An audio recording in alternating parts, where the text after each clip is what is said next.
Arthur Conan Doyle. Último saludo en el escenario.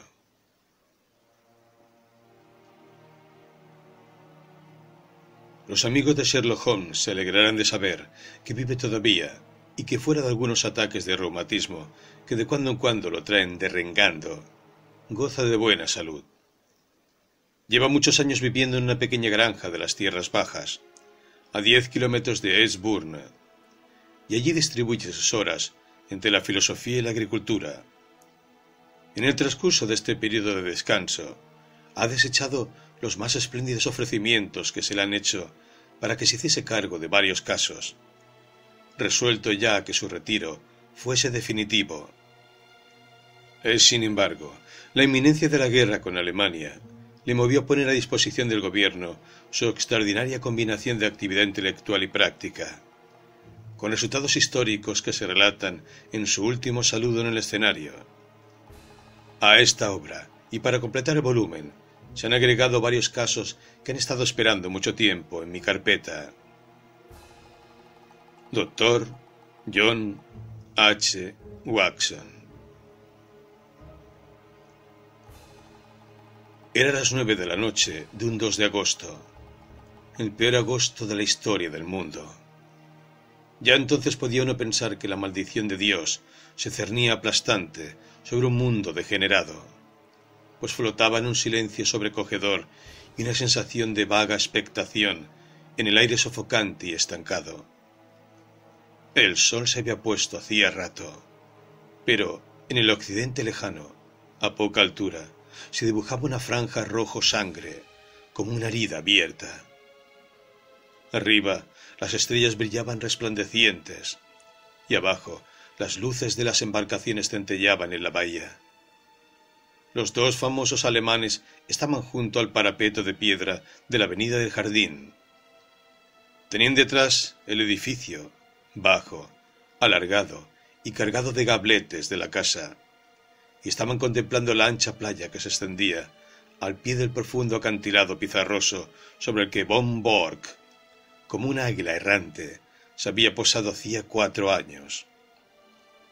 Tenían las cabezas muy juntas y hablaban en tonos quedos, confidenciales. Desde debajo, los dos extremos incandescentes de sus cigarros podrían haber sido tomados por los ojos humeantes de algún demonio maligno, acechando las tinieblas. Hombre extraordinario este von Borg, un hombre que difícilmente sería igualado por ninguno de los abnegados agentes del Kaiser. Era su talento lo que primero le había recomendado para la misión de Inglaterra, la misión más importante de todas. Pero, desde que se había hecho cargo de ella, su talento se había manifestado de forma cada vez más patente ante la media docena de personas que estaban en contacto con la realidad en todo el mundo. Una de esas personas era su actual compañero, el barón von Herrling, primer secretario de la legación, cuyo enorme vehículo Benz de 100 HP esperaba, bloqueando el camino vecinal, a conducir a su propietario de vuelta a Londres. A juzgar por la marcha de los acontecimientos, cree que probablemente estará de regreso en Berlín antes de que acabe la semana, estaba diciendo el secretario. Cuando llegue, mi querido von Borg, creo que se quedará sorprendido del recibimiento que le aguarda. Yo sé lo que se piensa, en las más altas esferas de su trabajo en este país. El secretario era un hombre descomunal, grueso, ancho y alto, con una forma de hablar lenta y cansina, que había sido su mejor recomendación en la carrera diplomática. Von Borg se rió. No son muy difíciles de engañar, comentó. No puede uno imaginarse una gente más dócil y más ingenua. No sé qué pensar, dijo el otro, reflexivo. Tienen límites extraños y uno tiene que aprender a observarlos. Es esa simplicidad superficial suya lo que hace caer en la trampa al extraño. La primera impresión que uno recibe es que son totalmente maleables. pero de pronto se tropieza uno con algo inflexible y sabe que ha llegado al límite y que debe adaptarse a ese hecho. Por ejemplo, tiene sus convencionalismos isleños y simplemente hay que observarlos. ¿Se refiere a lo de guardar las formas y todo eso? Von Bohr suspiró, como si hubiera sufrido mucho. Me refiero a los prejuicios ingleses en todas sus extrañas manifestaciones. Como ejemplo puedo mencionar uno de mis peores tropiezos, y me permito hablar de tropiezos, porque conozco bastante bien mi trabajo para ser consciente de mis éxitos. Fue cuando llegué por primera vez. Me invitaron a una reunión de fin de semana en la casa de campo de un ministro del gabinete. La conversación fue tremendamente indiscreta. Von Borg asintió con la cabeza. He estado allí, dijo secamente. Exacto. Bueno, pues, naturalmente envié a Berlín un resumen de la información. Por desgracia, nuestro buen canciller es hombre de poco tacto en estos asuntos, e hizo una observación que dejaba patente que sabía lo que se había dicho. Como es natural, la pista les condujo directamente hacia mí. No tiene idea de lo que eso me perjudicó. Nuestros anfitriones británicos no fueron precisamente ingenuos y maleables en esta ocasión, puedo asegurárselo. 2 años tuve que soportar sus efectos. En cambio usted, con esa pose de deportista... No la llame pose. Una pose es algo artificial y lo mío es natural. Yo soy un deportista nato. Disfruto con ello. Bueno, eso lo hace más efectiva. Participa en regatas contra ellos, caza con ellos, juega al polo, los iguala en cualquier juego y su carruaje de 4 caballos se lleva el premio en las Olimpiadas. He oído decir que incluso boxea con los oficiales jóvenes. ¿Cuál es el resultado? Nadie le toma en serio. Es usted un deportista simpático, un tipo estupendo para ser alemán. Un joven bebedor, noctámbulo, bullicioso y despreocupado. Y durante todo ese tiempo esta tranquila casa de campo es el centro de la mitad de los males que sufre Inglaterra. Y el caballero deportista el más astuto agente del servicio secreto en toda Europa. Genial, mi querido Von Borg. Genial. Me adula usted, varón. Pero desde luego puedo afirmar que mis 4 años en este país no han sido improductivos. Nunca le he mostrado mi pequeño almacén. ¿Le importaría que entremos un momento? La puerta del estudio se abría directamente a la terraza. Von Borg la empujó y, pasando delante, puso el interruptor de la luz eléctrica. Luego cerró la puerta detrás de la voluminosa forma que le seguía y ajustó con cuidado la pesada cortina que cubría la ventana de celosías. Solo después de haber tomado y comprobado todas aquellas precauciones, volvió su rostro curtido y aguileño hacia su invitado. Algunos de mis papeles ya no están aquí, dijo. Ayer, cuando mi esposa y la servidumbre salieron para Flushing, se llevaron los menos importantes. Desde luego, debo reclamar la protección de la embajada para los otros. Su nombre ya ha sido registrado como miembro del personal de la embajada. No habrá dificultades ni para usted ni para su equipaje. Claro que cabe la posibilidad de que no tengamos que irnos. Quizá Inglaterra abandone Francia a su suerte. Sabemos que no hay ningún tratado que ligue un país a otro. ¿Y Bélgica? A Bélgica también. Von Borg meneó la cabeza. No creo que eso sea posible. En este caso sí que hay un tratado definitivo.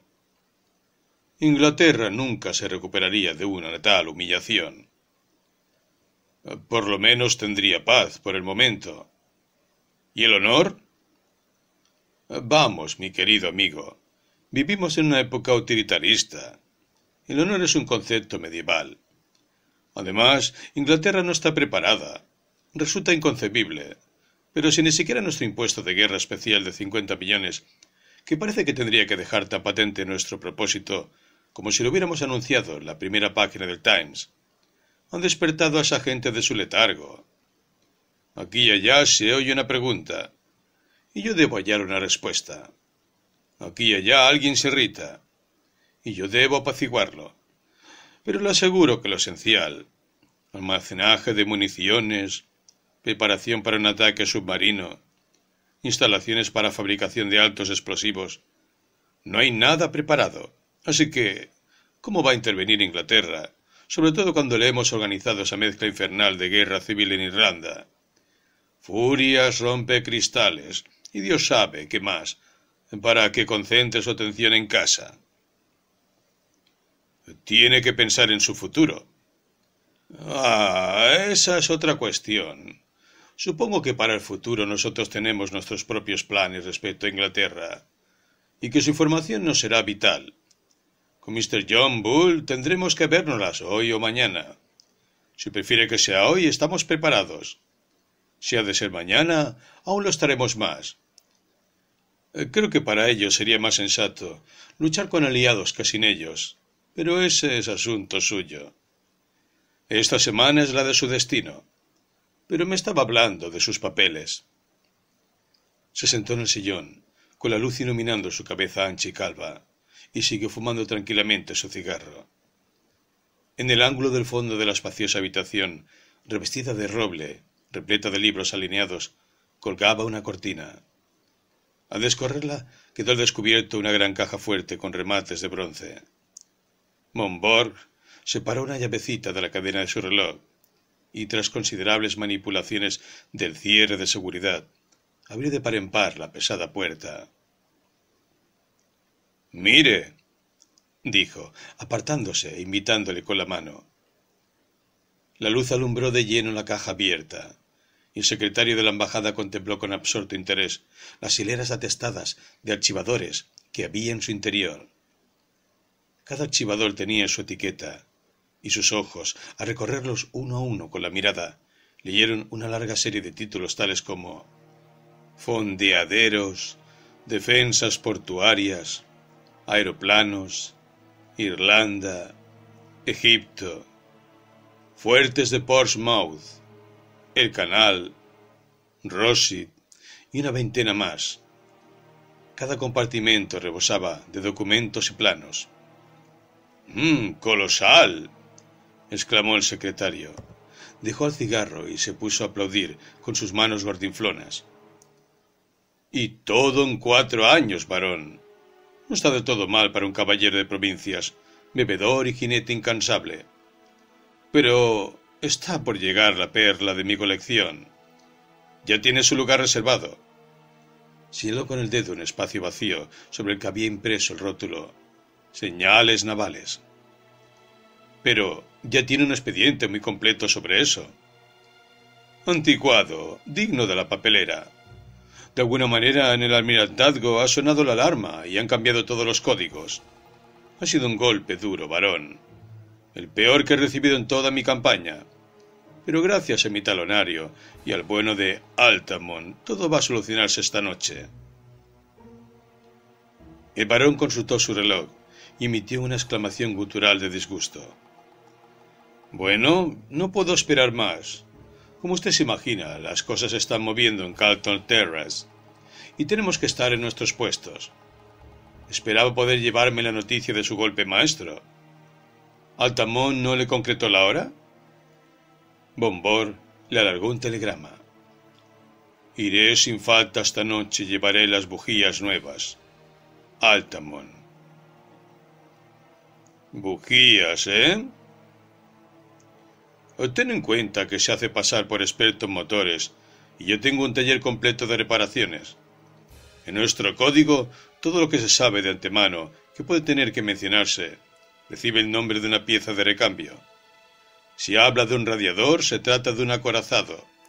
Una bomba de aceite es un crucero, y así sucesivamente. Las bujías son las señales navales. «Puesto en Portsmouth a mediodía», dijo el secretario, examinando el sobrescrito.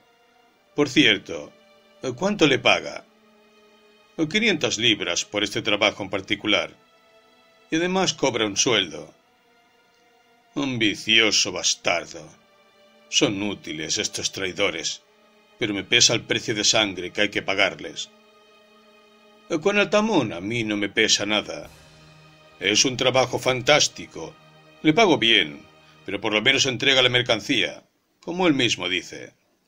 Además, no es un traidor.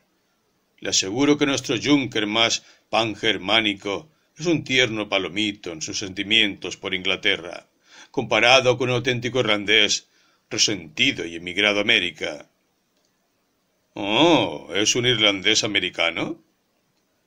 Si lo oyera hablar, no lo dudaría.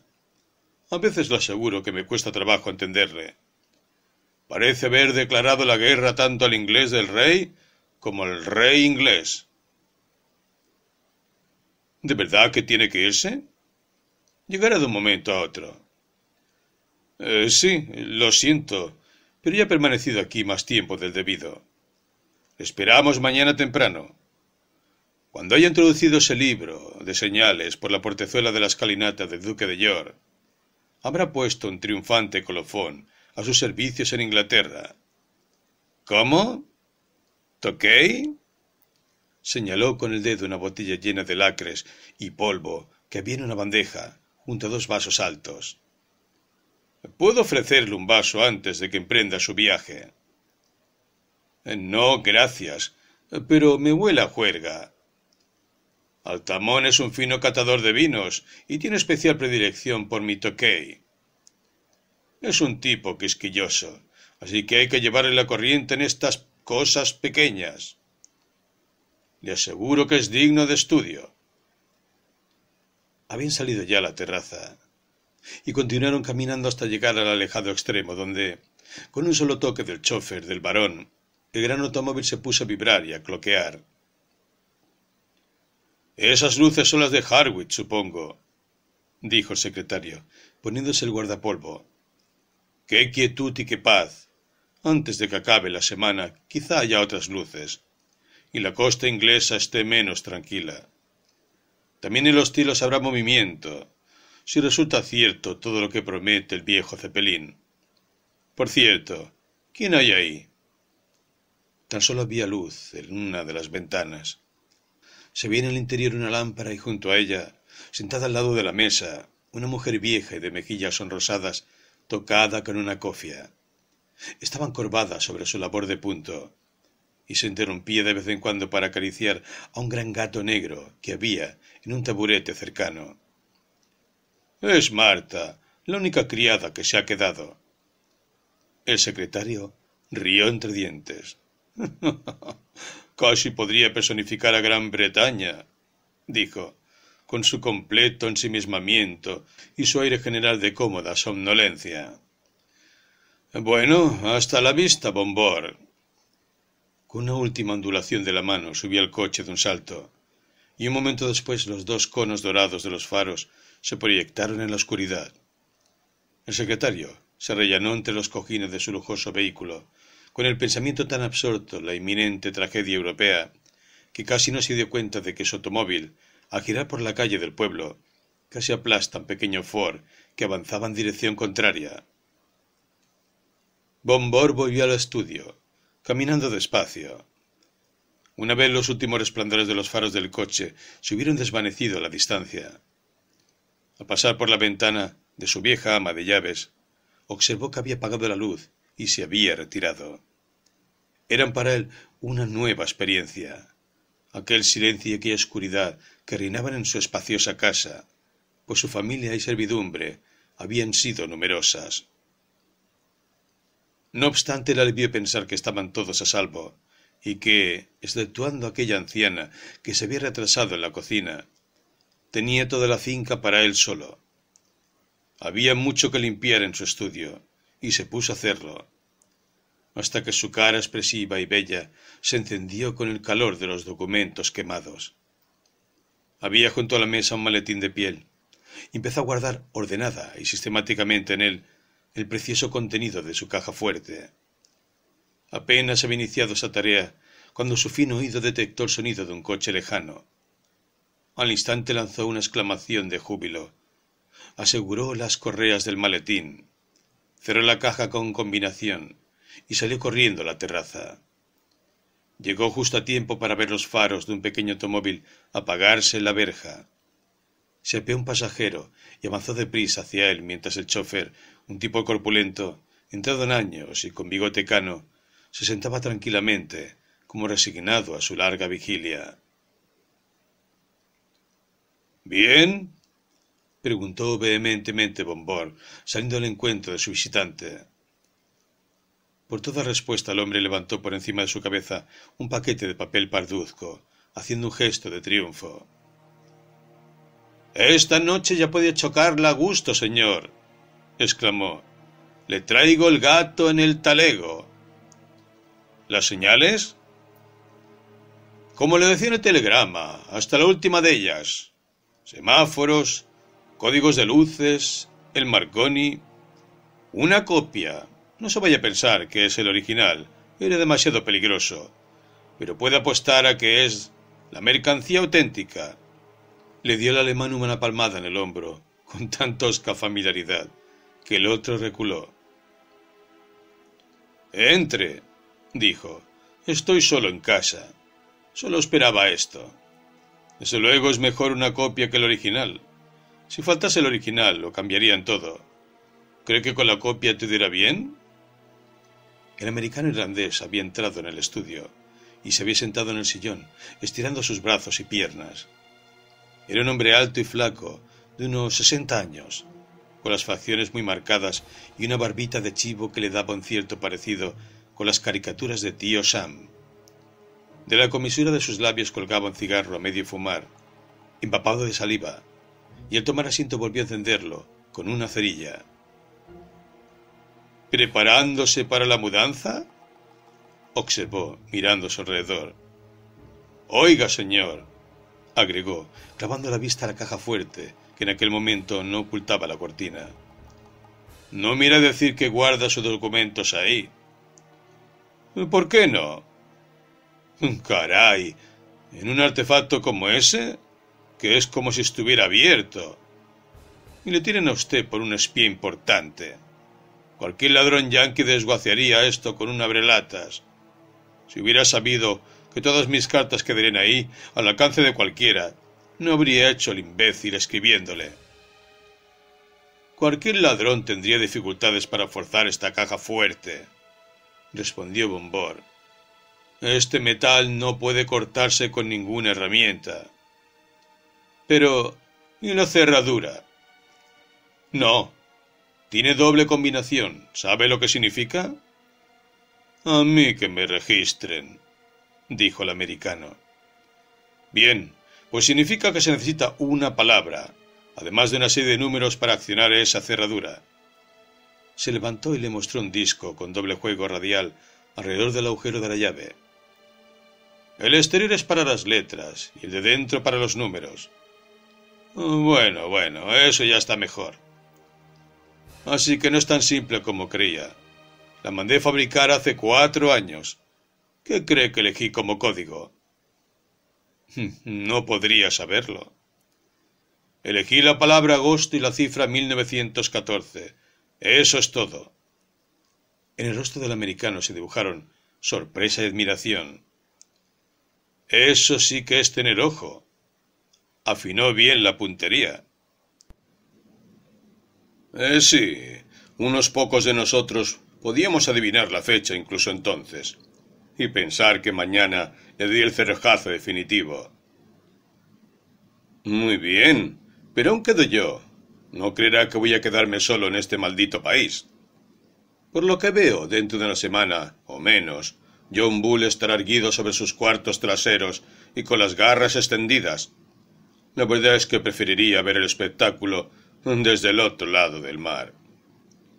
Pero usted es ciudadano americano. También Jack James era ciudadano americano, y eso no le impide estar pudriéndose en Portland. No se escabulle uno de un policía inglés diciéndole que es ciudadano americano. Aquí rige la ley y el orden británicos, contesta. Por cierto, señor, hablando de Jack James, tengo la impresión de que no hace gran cosa para cubrir a sus hombres. ¿Qué quiere decir? preguntó von Borg secamente. Bueno, usted es el jefe, ¿no? Es usted quien tiene que ocuparse de que no caigan. Pero caen, y usted nunca ha rescatado a ninguno. Ahí tiene a James. Lo que ocurrió con James fue culpa suya. Lo sabe muy bien. Era demasiado porfiado para este trabajo. James era estúpido, lo admito, pero ¿qué me dice de Hollis? Estaba loco. Bueno, se ofuscó un poco al final, pero es que es como para acabar en el manicomio, tener que pasarse de la mañana a la noche representando un papel, rodeado de 100 tipos dispuestos a echarle a uno la cofia encima. Y ahora Steiner. Von Borg se sobresaltó violentamente y el rubor de su rostro bajó en un tono. ¿Qué le ocurre a Steiner? Pues que le han echado el guante, eso es todo. Ayer noche irrumpieron por sorpresa en su almacén, y él y sus papeles están en la cárcel de Portsmouth. Usted se largará. ¿Y él? Pobre diablo. Tendrá que aguantar el barullo y mucha suerte tendrá si sale vivo. Por eso quiero yo poner agua de por medio a la vez que usted. Von Borg era un hombre fuerte y contenido, pero era fácil darse cuenta de que aquella noticia le había afectado. ¿Cómo han podido descubrir a Steiner?, murmuró. Ese es el peor golpe de todos. Pues casi le dan otro peor, porque creo que no andan lejos de mí. No puede ser. Ya lo creo. Mi patrona, allí en el camino de Fratton, tuvo que contestar a algunas preguntas, y yo al enterarme comprendí que había llegado el momento de moverse. Pero lo que yo quiero saber, señor, es cómo los polis averiguan todas estas cosas. Steiner es el quinto hombre que pierde usted desde que firmamos contrato, y conozco el nombre del sexto si no me escabullo pronto. ¿Cómo explica usted eso? ¿No le da vergüenza ver que sus hombres van cayendo de ese modo? El rostro de von Borg se encendió violentamente.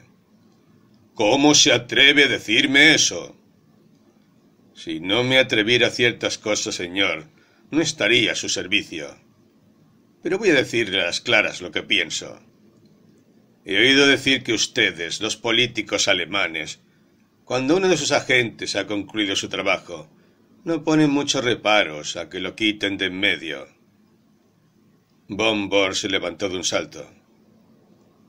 ¿Se atreve a insinuar que he entregado mis propios agentes? No llego a tanto, señor, pero en algún lugar hay un soplón o una infiltración, y a usted compete descubrir dónde. En cualquier caso, no voy a dejar las cosas al azar. Quiero irme a mi pequeña Holanda, y cuanto antes mejor. Llevamos demasiado tiempo siendo aliados para pelearnos en la hora de la victoria. Ha realizado un trabajo espléndido, con muchos riesgos, y eso no puedo olvidarlo. No se hable más. Váyase a Holanda, y desde Rotterdam podrá tomar un barco a Nueva York. Deme ese libro, y lo meteré en mi equipaje, con los demás. El americano sostenía en su mano el paquetito, pero no hizo gesto de entregarlo. ¿Qué hay del Parné?, preguntó. ¿De qué? La pasta, la recompensa, las 500 libras. El artillero se puso muy antipático al final y tuve que untarlo con $100 más, ya que de lo contrario usted y yo nos quedábamos compuestos y sin libro. No hay nada que hacer, dijo, muy convencido. Pero los 100 pavos lo amansaron. Toda esta broma me ha costado 200 libras, así que no entrego ni una página si no cobro mi recompensa. Von Borg sonrió con cierta amargura y dijo: No parece tener una opinión muy elevada de mi honor. ¿Quiere el dinero antes de entregarme el libro? Mire usted, señor, los negocios son los negocios. De acuerdo, lo haremos a su manera. Se sentó a la mesa, hizo unos garabatos en un cheque, arrancó este del talonario, pero se guardó muy bien de alargárselo a su interlocutor. Después de todo, puestas así las cosas, Mr. Altamont, dijo, no veo por qué he de confiar más yo en usted que usted en mí, ¿me comprende? Añadió, volviendo la cabeza y mirando por encima del hombro al americano. Dejaré el cheque encima de la mesa. Reclamo mi derecho a examinar ese paquete antes de que recoja su dinero. El americano se lo pasó sin decir palabra. Bombard desató el bramante y rasgó 2 envoltorios de papel. Luego permaneció sentado un momento, mirando, callado y perplejo, el librito azul que tenía delante de los ojos. En su tapa había impreso en letras de oro el siguiente título: Manual práctico de apicultura. Solo un instante pudo el jefe de espías seguir contemplando aquella inscripción extrañamente ajena al tema. Al siguiente era sujetado en la nuca por una garra de acero, y apareció ante su cara contorsionada una esponja empapada en cloroformo. «Otro caso, Watson», dijo Mr. Sherlock Holmes, alargándole la botella de Imperial Tokay. El robusto chofer, que se había sentado junto a la mesa, adelantó presto el vaso. «Es un buen vino, Holmes». «Un vino extraordinario, Watson. Nuestro amigo del sofá me ha asegurado que es de la bodega especial de Francisco José en el Palacio de Schönbrunn. ¿No le molestaría demasiado abrir la ventana? El vapor de cloroformo no ayuda al paladar». La caja fuerte estaba entreabierta, y Holmes, de pie ante ella, iba sacando los archivos y examinándolos por encima, antes de guardarlos ordenadamente en el maletín de Bombard. El alemán yacía en el sofá roncando ruidosamente, con la cuerda rodeándole las piernas, y otra, la parte superior de los brazos. «No hace falta apresurarse, Watson. Estamos a salvo de interrupciones. ¿Le importa tocar la campanilla? No hay nadie en la casa, excepto la vieja Marta, que ha interpretado su papel admirablemente. Cuando me hice cargo del caso, le conseguí este puesto. Ah, Marta, le gustará saber que todo va bien». La encantadora anciana acababa de aparecer en el umbral. Le dedicó a Holmes una sonrisa y una reverencia, pero miró con cierta aprensión a la figura del sofá. «Está bien, Marta, no ha sufrido ni un rasguño». «Me alegro, Mr. Holmes. A su manera ha sido un amo bondadoso. Quería que me fuera ayer a Alemania con su esposa, pero eso no hubiera convenido a sus planes, ¿verdad?» «Desde luego que no, Marta. Mientras siguiera usted aquí, yo estaba tranquilo. Hemos tenido que esperar su señal mucho rato esta noche». «Es que estaba aquí el secretario, señor». «Lo sé. Nos hemos cruzado». «Creía que no iba a irse nunca. Sabía que tampoco convendría a sus planes encontrarle aquí». «No, desde luego. A fin de cuentas, solo hemos tenido que esperar una media hora, hasta que se ha apagado su lámpara y he comprendido que no había moros en la costa. Puede entregarme su informe mañana en el Hotel Claridge de Londres, Marta». «Muy bien, señor». «Supongo que lo tiene todo a punto para la marcha». «Sí, señor. Hoy he enviado 7 cartas. Como de costumbre tengo las direcciones». «Muy bien, Marta. Mañana las estudiaré. Buenas noches». «Estos papeles», prosiguió, cuando la anciana se hubo retirado, «no son demasiado importantes, ya que naturalmente la información que representan fue remitida hace ya tiempo al gobierno alemán.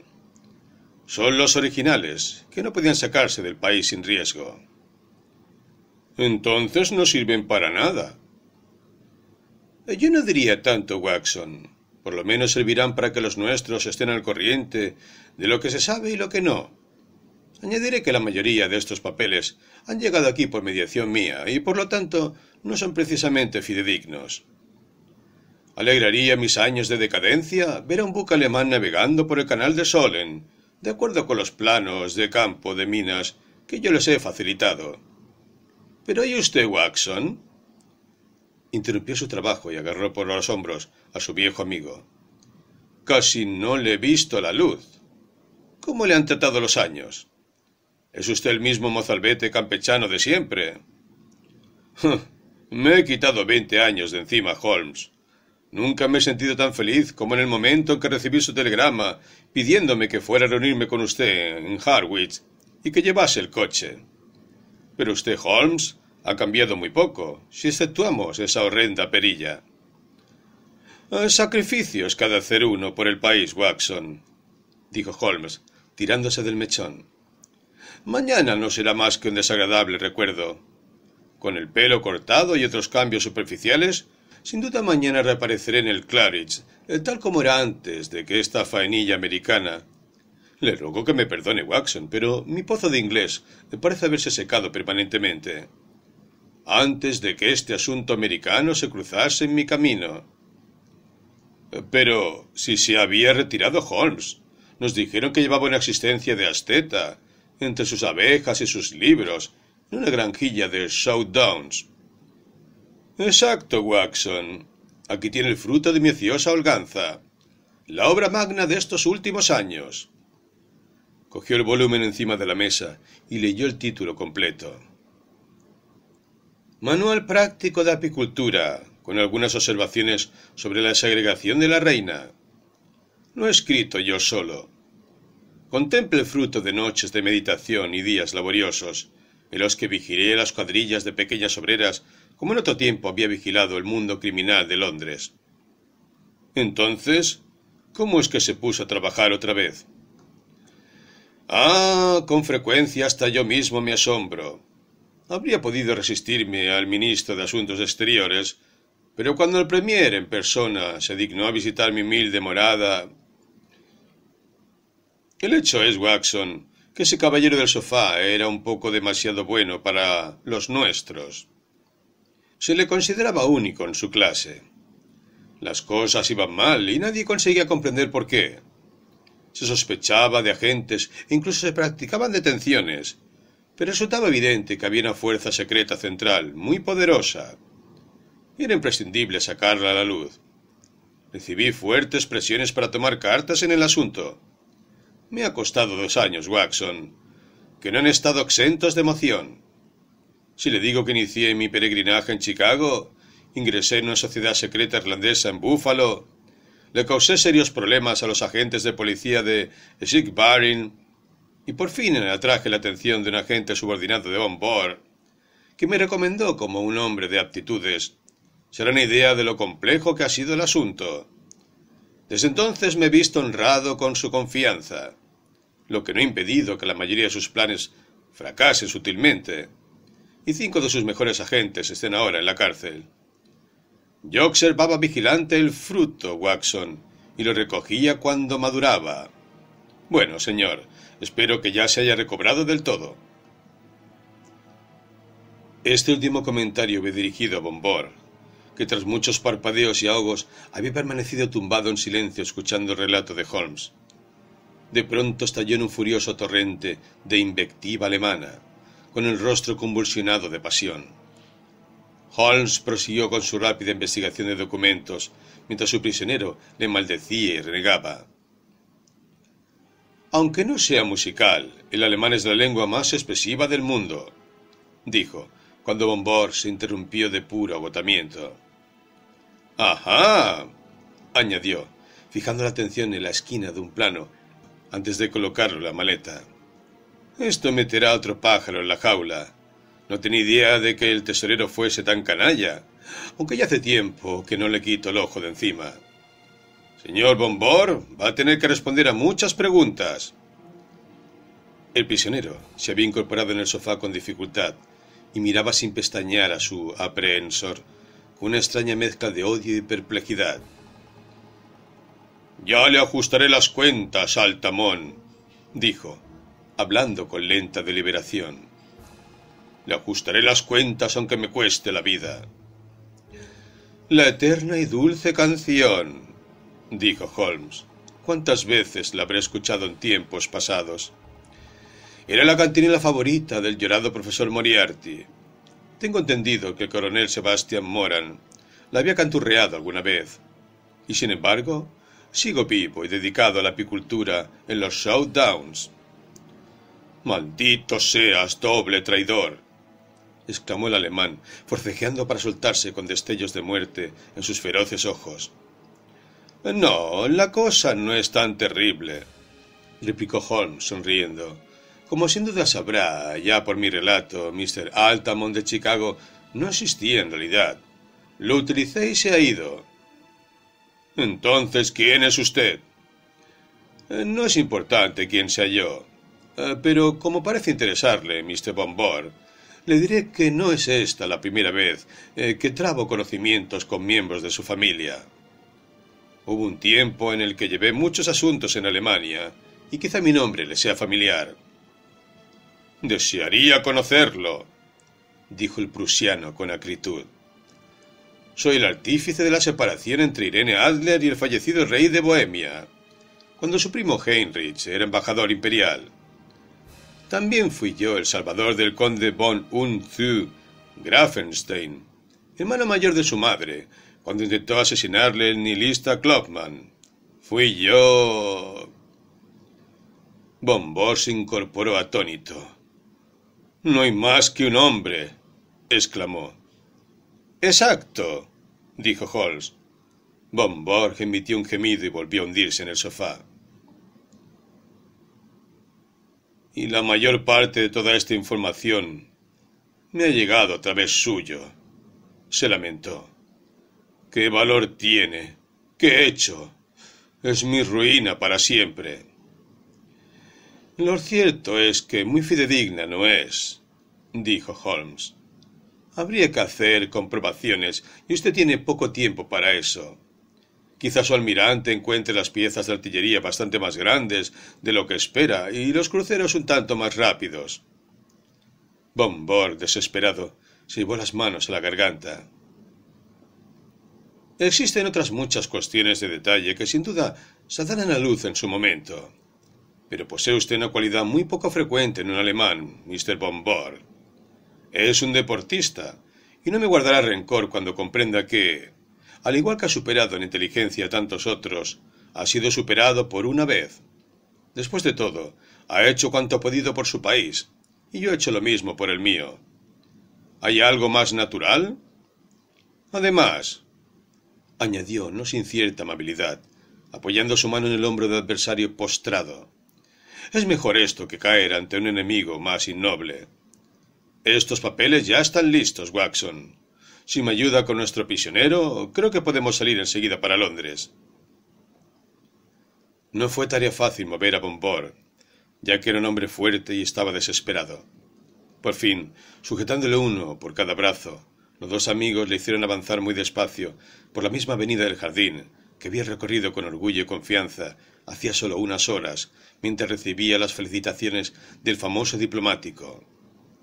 Tras una última y breve resistencia, fue izado, aún atado de pies y manos, al asiento libre del pequeño automóvil. Su precioso maletín fue encajado junto a él. «Confío en que esté tan cómodo como permitan las circunstancias», dijo Holmes, cuando hubieron acabado de instalarle. «¿Me censurará usted si me tomo la libertad de encender un cigarro y colocárselo entre los labios?» Pero toda afabilidad resultaba inútil con aquel alemán enojado. «Supongo que se dará usted cuenta, Mr. Sherlock Holmes», dijo, «de que si su gobierno le apoya en el trato que me está dando, provocará una declaración de guerra». «¿Y qué me dice su gobierno y el trato que le da a esto otro?», preguntó Holmes, tamborileando sobre el maletín. «Usted es un particular. No tiene ninguna orden de detención contra mí. Su forma de proceder es ilegal y ultrajante». «Desde luego», dijo Holmes. «Ha secuestrado a un súbdito alemán y robado sus documentos privados». «Bueno, Ya conocen la situación, tanto usted como su cómplice. Si me pusiera a gritar pidiendo ayuda al pasar por el pueblo... Mi querido señor, si hiciera una cosa tan estúpida, probablemente aumentaría el número demasiado limitado de títulos de nuestras tabernas locales, dejándonos la nueva enseña de El Prusiano Colgado. El inglés es una criatura tolerante, pero en estos momentos su ánimo anda un poco inflamado y es mejor no ponerlo a prueba. No, Mr. Bombor, usted nos acompañará como persona tranquila y sensata que es a Scotland Yard, desde donde podrá mandar aviso a su amigo el barón von Herling para ver si sigue pudiendo ocupar esa plaza que le tienen reservada ante el personal de la embajada. En cuanto a usted, Watson, tengo entendido que se ha unido a nosotros cumpliendo su antiguo servicio, así que Londres no le hará desviarse de su camino. Quédese aquí conmigo en la terraza, porque quizás sea nuestra última charla. Los dos amigos mantuvieron una conversación íntima de unos pocos minutos, recordando una vez más los días del pasado, mientras su prisionero forcejeaba en vano por romper sus ligaduras.